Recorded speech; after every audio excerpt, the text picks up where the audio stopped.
کیونکہ موجودہ سسٹم کے اندر بنیادی چیز یہ ہے کہ نہ صرف منافع کو قائم رکھا جاتا ہے بلکہ شرح منافع کو، جو کہ اگر پہلے سال 1 لاکھ ہوا تو اگلے سال 2 لاکھ ہونا چاہیے، 3 لاکھ 4، اور یہ اتنا ایک لامحدود ہوس لالچ ہے جس کا کوئی اینڈ نہیں ہے. اور اسی وجہ سے اگر آپ اندازہ لگائیں یا سوچیں کہ جب ایک طرف دولت بڑھ رہی ہے تو لازمی سی بات ہے کہیں دولت کم ہو رہی ہے. اس کا مطلب یہ کہ جو شارٹ سیلنگ ہو رہی ہے اپنی رقم کو یا اپنے جو سرمایہ اس کو دگنا تگنا کرنے کے لیے شارٹ سیلنگ کی جا رہی ہے، چیزوں کو خود رکھ کے خراب کیا جا رہا ہے، اسٹوریج نہ بنیادی طور پر بہتر ہونے کی وجہ یہ بھی ہے. دوسرا یہ کہ وہ چیزوں کو خود ضائع کرتے ہیں، بعد میں جب وہ چیز کی قلت ہو جاتی ہے تو اپنی چیز کو دگنا تگنا کر کے بیچتے ہیں. تو کیا آپ یہ سمجھتے ہیں کہ ایسا ہو رہا ہے اور حکومت کی جو ہے وہ کارکردگی اتنی غیر متاثر ہے کہ وہ کنٹرول ہی نہیں کر پا رہی ہے ان چیزوں کے اوپر؟ 4 تو بڑے شہر ہیں ہمارے پاس، تو وہ بھی شہر نہیں سے سنبھالے جا رہے.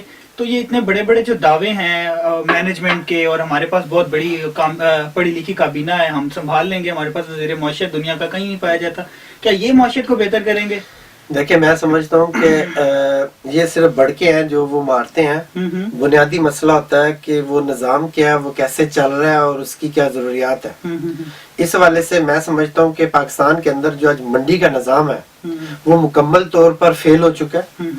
منڈی کی نظام کی جگہ وہاں ایک منصوبہ بند معیشت کی ضرورت ہے، مثلا پلانڈ اکانومی کی، مارکیٹ اکانومی کی جگہ، اور اس کے علاوہ جو نجی ملکیت ہے اس کے خاتمے کر کے اور ایک سماجی ملکیت کی ضرورت ہے. اور وہ چیزیں، اور خاص طور پر ایک بات بہت ہی غلط طور پر پیش کی جاتی ہے، ہمارے حکمران پیش کرتے ہیں یا ملا پیش کرتے ہیں، وہ یہ کہ جب سوشلزم آئے گا تو انسان کی ذاتی چیزیں بھی سماجی ملکیت میں چلی جائیں گی. یہ بالکل غلط اور بےہودہ بات ہے، کیونکہ میں سمجھتا ہوں کہ آج جو ایک سند ہے وہ سند اگر 100 بندہ چلا رہا ہے تو ایک بندہ اس سے پروفٹ کما رہا ہے، جبکہ وہ سند چلانے والے 100 بندے ہیں تو وہ ملکیت بھی 100 بندے کی ہے. اور اسی وجہ سے اشتراکی نظام کے اندر جو سماجی دولت ہے وہ سماج کے ہاتھوں میں، اصل ہاتھوں میں چلی جائے گی، اور ذاتی جو چیزیں ہیں وہ انسان کی ذاتی رہیں گی. اس وجہ سے جب تک موجودہ سسٹم یا نظام تبدیل نہیں ہوتا، ایک پلانڈ اکانومی نہیں آتی اور اس کے اوپر مزدوروں کا ایک جمہوری کنٹرول نہیں ہوتا، تب تک آپ پاکستان کی حالت نہیں بدل سکتے. یعنی سوال یہ پیدا ہوتا ہے کہ جو برسر اقتدار کابینہ ہے، جو حکومت ہے، ان کے اختیار میں ہے یہ سب کچھ، مگر وہ جان بوجھ کر نہیں کر رہے. ان کے اختیار میں ہے لیکن وہ یہ کرنا چاہتے نہیں ہیں اور کر نہیں سکتے. وہ کرنا اس وجہ سے نہیں چاہتے کہ کوئی شخص قربانی کا بکرا نہیں بننا چاہتا. حکمران جو ہے ان کا مقصد صرف اربوں روپے کمانا ہے، ان کا کسی کو دینا نہیں ہے، ٹھیک ہے. اور اگر وہ دیتے ہیں تو خود ان پیسوں میں جو ان کے پاس ان میں کمی آئے گی، وہ یہ نہیں کر سکتے. جس وجہ سے وہ صرف ایک کام کر سکتے ہیں جو وہ کر رہے ہیں پچھلے تمام عرصے سے. جتنی بھی حکومتیں آئی ہیں وہ صرف عوام کو لوٹ رہی ہیں، لوٹتی رہیں گی. اور اسی وجہ سے، اسی معاشی بدحالی کی وجہ سے پاکستان کے اندر ٹارگٹ کلنگ، قتل و غارت، مذہبی دہشت گردی، مذہبی منافرت، علیحدگی کی تحریکیں اور مظلوم قومیتوں کا جو ہے وہ ایک خود مختاری کی طرف رجحان، یہ وہ تمام برباد معیشت کی عکاسی کرتی ہے جو آج سیاست کی جو ہے وہ بری حالت ہو چکی ہے.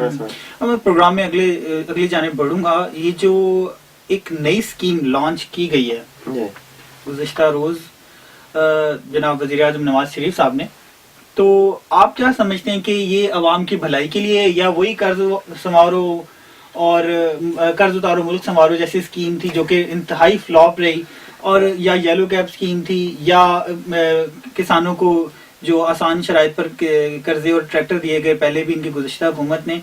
تو آپ کو لگتا ہے کہ یہ کامیاب ہو جائیں گے، یہ 1 سے 20 لاکھ روپے قرضہ دے کر ان سے عوام سے واپس بھی لے لیں گے؟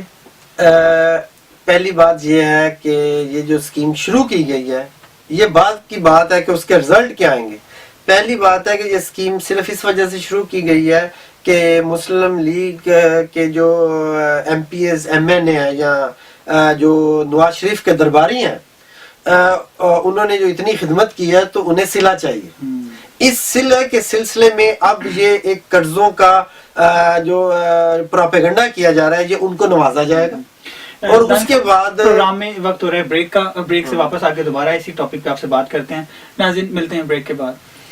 Welcome after the break. جی دانیال صاحب، بات ہو رہی تھی پروگرام میں بریک میں جانے سے پہلے کہ جو ایک نئی اسکیم لانچ کی گئی ہے حکومت کی طرف سے، آپ کو لگتا ہے کہ یہ عوام کی بھلائی کے لیے ہے یا عوام کو مزید مشکلات کی طرف دھکیل دے گی، یا حکومت کامیاب ہو پائے گی چلانے میں؟ جو میں ابھی بات کر رہا تھا کہ نواز شریف نے پاکستان کو مغلیہ سلطنت بنا کے رکھ دیا، اور اکبر پروری کے ذریعے جس طرح وہ ڈی نیشنلائزیشن کر رہا ہے، اداروں کو پرائیویٹ کر کے اپنے عزیز و اقارب کو وہ سستے داموں تحفے دے رہا ہے جو قومی اثاثے ہیں، اسی طرح جو قوم کی دولت ہے اب وہ اپنے ورکروں میں، اپنے خدمت گاروں میں اب وہ بانٹے جا رہے ہیں، جس وجہ اور بعد میں ان کو معاف کرا لیا جائے گا، جس طرح پہلے جو یلو کیپ سسٹم چلا تھا اس میں۔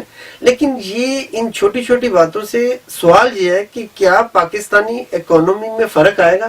پاکستان میں اس وقت جو بے روزگاری ہے سرکاری اعداد و شمار کے مطابق وہ 60% سے زیادہ ہے، جبکہ حقیقت میں میرے اپنے نقطہ نظر سے 80% سے کم نہیں ہے پاکستان کے اندر بے روزگاری۔ یہ قرضے کتنے لوگوں کو ملیں گے، کس بنیاد پہ ملیں گے، اور اس قرضوں سے کیا ہوگا؟ یہ کہا جاتا ہے یہ جو قرضے دیے جا رہے ہیں کہ پاکستان کے اندر اس سے آپ سرمایہ کاری کریں، بزنس کریں تاکہ ملک میں جو ہے نا دولت کی روانی ہو۔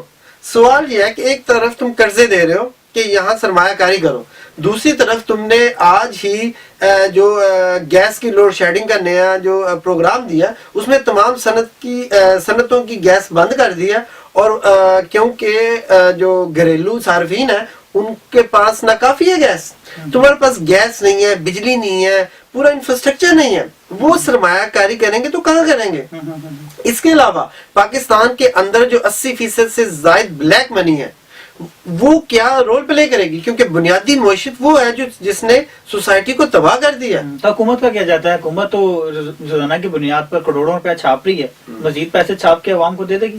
بالکل، آپ دیکھیں کہ پچھلے دنوں جو پرنٹنگ پریس تھا یا اسٹیٹ بینک تھا اس نے انکار کر دیا کہ میں مزید نوٹ نہیں چھاپ سکتا کیونکہ آخری حدیں کراس ہو گئی ہیں، ملک دیوالیہ کے قریب جا پہنچے۔ اگر یہ مزید نوٹ چھاپتے ہیں تو اتنا بڑا ایک تباہی آئے گی کہ وہ کسی سے نہیں سنبھلے گی۔ اس وجہ سے میں سمجھتا ہوں کہ افراط زر کا جو پھیلنا ہے، چیزوں کا جو قلت پیدا ہونا ہے، وہ موجودہ سسٹم کی ضرورت ہے، اور یہ تب تک نہیں ہو سکتا۔ اگر آپ جائزہ لیں تو آج جتنی صنعت ایڈوانس ہے پوری دنیا کے اندر، یا جتنی ٹیکنالوجی آ گئی ہے، اس سے تو تمام دنیا کے انسانوں کی تمام ضروریات، بنیادی ضروریات پوری کی جا سکتی تھی۔ لیکن یہ کیسا سسٹم ہے کہ اتنی جدیدیت کے باوجود بھی، اتنی انڈسٹری کے باوجود بھی لوگ پہلے سے زیادہ بھوکے مار رہے ہیں۔ مثلا آپ پاکستان کی بات کر رہے ہیں، میں یورپ کی بات کرتا ہوں کہ برطانیہ کے گارڈین جو اخبار ہے اس میں آیا ہے کہ روزانہ 1000 کے قریب یورپ کے اندر بندہ بے روزگار ہو رہا ہے۔ پچھلے 4 سال کے اندر 1 کروڑ سے زائد بندہ بے روزگار ہو چکا ہے، اور آنے والے وقت میں یہ شرح مزید بڑھے گی۔ اور جہاں ایک جدید سرمایہ داری ہے اور ایک پسماندہ سرمایہ داری پاکستان کے اندر، نوزیدہ سرمایہ داری کے اندر، آپ جہاں کچھ بھی نہیں ہے وہاں کس طرح سرمایہ کاری کریں گے، وہاں کس طرح لوگوں کو روزگار دیں گے، صنعتیں بنائیں گے، انفراسٹرکچر تعمیر کریں گے؟ پاسبل نہیں ہے۔ یہ صرف اڈاک بیسس کے اوپر ملک چلا رہے ہیں۔ وہ کہتے ہیں نا کہ جو دن گزر جائے وہی اچھا ہے، تو ہمارے حکمران بس یہی کہتے ہیں کہ آج کا دن گزر جائے یہ اچھا، کل پھر دیکھیں گے۔ تو دانیال صاحب، آپ کیا سمجھتے ہیں، آپ کی نظر میں جو حکومت جو اقدامات کر رہی ہے یا جو یہ ٹائم گزار رہی ہے اور جو اپنے اوپر مزید جو ہے وہ اوور ہیڈز بڑھائے چلے جا رہی ہے، قرضوں کا بوجھ بڑھائے چلے جا رہی ہے، ابھی انہوں نے حال ہی میں IMF سے قرضے بھی لیے ہیں، نئی حکومت سلیکٹ ہوتے ہی انہوں نے، یہ شاید ان کے پہلے ہی منشور میں تھی یہ بات، تو ہر ادارہ تباہ، بدحال، بحران کا شکار ہوتا ہی چلا جا رہا ہے۔ تو آپ کیا سمجھتے ہیں کہ حکومت کو اپنی ڈائریکشن کس طرف بدلنی چاہیے، یا سب خرچے ختم کر کے جو ہے وہ صرف عوام کی پریورٹیز جو ہیں ان کے اوپر خرچ کر دینے چاہیے؟ اب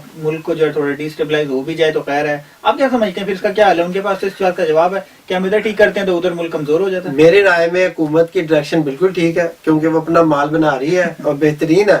اصل ڈائریکشن عوام کی خلاف ہے میرا فی الحال۔ اس کی وجہ یہ ہے کہ عوام کے ساتھ سیاسی پارٹیوں نے پچھلی تمام تاریخ میں اتنی غداریاں کی ہیں کہ آج تاریخ کا سب سے بڑا سقوط ہے۔ اگر پاکستان میں دیکھیں تو پاکستانی عوام کی جو آج بدتر حالت ہے وہ 65 سال میں نہیں رہی، لیکن اس کے باوجود عوام آج مزاحمتوں کے لیے، تحریکوں کے لیے بازاروں میں، سڑکوں میں اور چوراہوں میں آنے کے لیے ہچکچا رہی ہے، کیونکہ ان کو پتہ ہے کہ ہماری جتنی قیادتیں ہیں، پیپلز پارٹی کی ہو، مسلم لیگ ہو، کاف، نون، گاف، جتنی بھی یہ اور جتنی یہ مولویوں کی جو انہوں نے 1.5 انچ کی مسجد بنا رکھی ہیں، عوام کو پتہ نہیں ہے، ان کو یقین محکم ہے کہ یہ تمام چور ہیں اور انہوں نے ہمارا کوئی مسئلہ حل نہیں کرنا، ٹھیک ہے، اور عوام کا اعتماد کم ہونے کی وجہ سے وہ تحریکوں میں نہیں آ رہے. لیکن دوسرا سوال یہ ہے کہ لیکن عوام خاموش نہیں رہ سکتے، ہر برداشت کی ایک حد ہوتی ہے اور وہ حد پاکستانی عوام کی بہت قریب ہے، اور جب وہ حد ٹوٹی تو آپ دیکھنا کہ پاکستان سر کے پاؤں کھڑا ہوگا اور عوام گلیوں، بازاروں، چوراہوں میں فیصلہ کریں آپ گے. کون سی حد کی بات کر رہے ہیں جب عوام کو 12 گھنٹے جو ہے وہ بجلی نہیں ملتی ہے اور جو آٹا ہے وہ لائنوں میں لگ کے ملتا ہے، جہاں پر چینی جو ہے وہ شارٹ سیلنگ ہوتی ہے تو چینی 100 روپے سے اوپر چلی جاتی ہے، غریب جو ہیں اپنے بچے بیچ رہے ہیں، عورتوں کی عزت محفوظ نہیں ہے، اور نوجوان جو ہیں وہ ڈگریاں لے کے پھر رہے ہیں، کوئی ان کو روزگار نہیں ملتا. اور آپ کیا سمجھتے ہیں، اور خود کش حملہ آور وہ دہشت گردی کا تو حال آپ پوچھیں ہی نہ کہ جو پاکستان کے ادارے کس قدر کمزور ہو چکے ہیں سیکورٹی کے، تو آپ کیا سمجھتے ہیں اور مزید کیا ہوگا جب وہ عوام باہر نکلیں گے؟ میں سمجھتا ہوں کہ جو معاشی تباہی ہے، اس کا مطلب ہے عوام کو بھی مل رہا ہے سب کچھ، اس لیے عوام خاموش بیٹھی ہوئی ہے؟ نہیں، عوام کو مل نہیں رہا، لیکن مسئلہ یہ ہے کہ عوام، اگر آپ تاریخ میں دیکھیں تو جتنے فلسفر آئے انہوں نے ایک بات کی ہے کہ عوام میں صبر کی حد اتنی لامحدود ہوتی ہے کہ کوئی تصور نہیں کر سکتا.